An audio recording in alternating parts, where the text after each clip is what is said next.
All right, we want to turn now to retired Lieutenant General Richard Newton. General, thank you so much for joining us on this very significant day. Talk about how common this type of military operation is. We know he was killed by a drone strike. Well, good evening, Nichole, and I echo a lot of what Leland just talked about at the top of the block. This is a significant win for the United States. It's also a significant win, frankly, for for nations that, again, are still under the threat of what I still term a global war on terror. But this is an operation that's, I'm sure, been in the works for quite a long time. Not only from the kinetic aspect, reportedly that it was a drone strike that took out Al-Zawahiri and so forth, but the intelligence and the surveillance and the reconnaissance that takes, again, months and months of efforts to put an operation like this together. So this is significant. I think the other message is not only as President Biden will address the American people tonight here in about an hour, but there's a global message here as well, that for terrorists such as Al-Zawahiri, be it Al-Qaeda or be it what used to be ISIS or ISIS next and so forth, you can run, but you can't hide.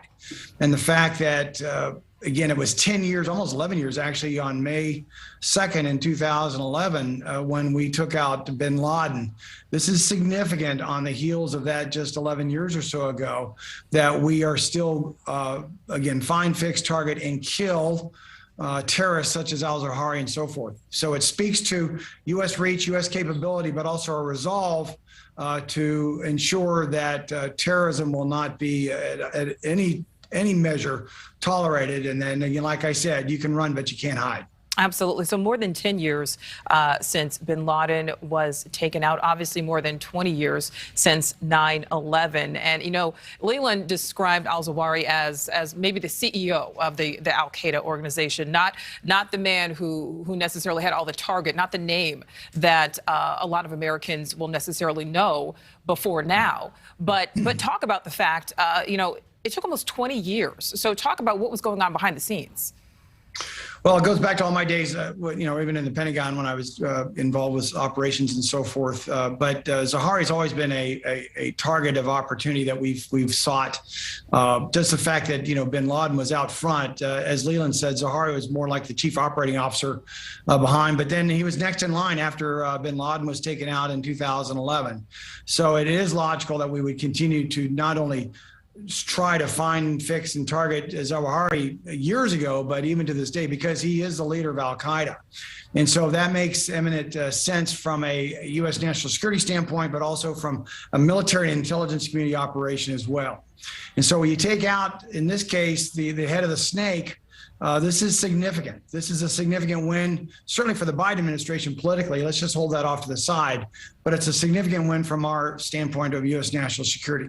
The last point I would make in this context is that, again, we are still engaged in a global war on terror. Whether or not Al-Qaeda can directly threaten the United States or not, the fact that Al-Qaeda and other terrorist-like organizations, they do have blood on the hands of American men and women and our servicemen, also and women, but also American lives, as we saw on the morning of 9/11. So this is significant, and I don't think it will dissuade terrorists from operating, in the future. But it remains a fact that the United States we will hunt you down and we will kill you, and that in order to not only what happened on 9/11, but to prevent future 9/11s from happening as well. Absolutely. Certainly sending that message that America will hunt you down. We will find you. In general, you mentioned the fact that this is, cutting the head off of the snake. We know that U.S. troops, there have been a pullback out of Afghanistan. But obviously, these type of operations still happening behind the scenes. We just, find out about them once they are successful. So talk about the threat that Al-Qaeda does still pose. Well, Al-Qaeda is still a terrorist organization. They have been certainly reduced in capability from our days since 9/11 and through, certainly our conducting operations in Afghanistan and so forth. But that doesn't necessarily mean that they cannot find a harbor like they had in Afghanistan even till today, that they cannot, rise up again. That's the challenge we have. In my view, in my 34 years of active duty and now 10 years hence, I still believe that, well, as a fact, the world is even a more dangerous place than it was years ago. Certainly we've got Russia invading Ukraine and a rising China and so forth, but we cannot take our eye off the ball of the fact that terrorists do conduct, terrorist operations. They will go against mainly Western targets, those certainly friendly to the United States. And so we just have to be on guard. We also have to be not only on guard, but on watch, but also when this opportunity in this case to take out Al-Zawahiri, we act, and we act in a manner that is a direct action on our part, and it's significant that he's now taken off the map. And you mentioned the fact that the world is a more dangerous place. And I want to touch on, Leland mentioned this, House Speaker Nancy Pelosi touring Asia. We know we have a threat from China, a direct threat from China. Obviously, Russia has invaded Ukraine. There is a potential threat from Russia as well. So what will we hear from President Biden tonight, do you think, that will kind of address this worldwide threat that still remains? I think President Biden will take credit, not only him personally, I don't mean it that way, but in terms of the United States taking credit that we are still the world superpower who can have the global reach and the global capability to take out a significant terrorist threat in a place like Afghanistan. And so that is a message not only for the American people, it's a message for our allies and our friends. It's also a message for those who want to threaten us. And Leland also mentioned this, and I was on NewsNation, many nights back in August. The debacle, as Leland calls, I call it the same thing. The debacle of that withdrawal from Afghanistan was a significant blow to U.S. national security and U.S. foreign policy. Fast forward now to August 1st of 2022, and so we are capable in demonstrating the fact that we are still the sole U.S. superpower, that we can reach out and strike a target such as Al-Zawahiri. We're not going to let terrorists, again, be able to operate. They're going to have to run. They're going to have to hide. And once they poke their nose out, we're going to strike and kill them as best we possibly can. So the message is certainly for the American people to have confidence in the capabilities of our U.S. military and our U.S. intelligence community. Secondly, that the United States will conduct operations such as this and to preserve the freedoms and to make the world a safer place as we much possibly can. It's also a message to our adversaries, such as Russia and China, that we have significant capability like no one else in the world, and that we will still play a major role in making sure that the defense of freedoms are followed through. Well, before we let you go, General, I want to ask you one more thing about this, kind of piggybacking off of that.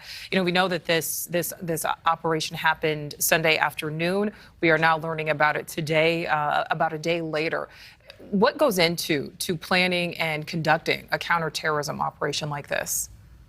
It's significant. It really brings to bear all elements of U.S. national security, especially, in terms of military and intelligence information, and really the use of exquisite intelligence, surveillance, reconnaissance that the United States has that no other nation can come close. It also speaks to loyal friends and allies that we have, other partners, if you will. I won't name nations here, but are also very close allied with us. And the sharing of information, I believe, since I was on active duty, and certainly the morning of 9/11, has become much more capable, much more fluid in terms of sharing of information. And so it's certainly maybe the United States that uses the tip of the spear to take out Al-Zawahiri and others. But it's this sharing of information, and it's this, again, staying engaged with friends and allies in the region and other third parties. The fact that this happened reportedly, and my sources confirmed this on Sunday afternoon, again, you have to now step back, go back to the left in time through several weeks, if not several months, maybe even years, in terms of trying to find, fix, and target Zawahiri. Well, he finally came up, and we were able to reach out and take him down. But this type of operation takes exquisite communication security. It takes exquisite support from not only the United States, but other friends and allies, as I mentioned.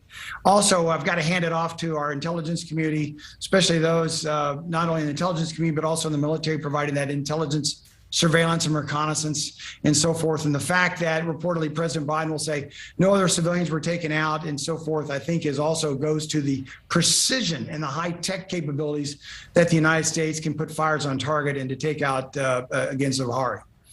Absolutely excellent work by our military. Retired General Richard Newton, thank you so much for your time today, sir. Thank you, Nichole. Thank you for watching. Go to newsnationnow.com to find NewsNation on your television provider. And don't forget to click the red subscribe button below to get more of NewsNation's fact-driven, unbiased coverage.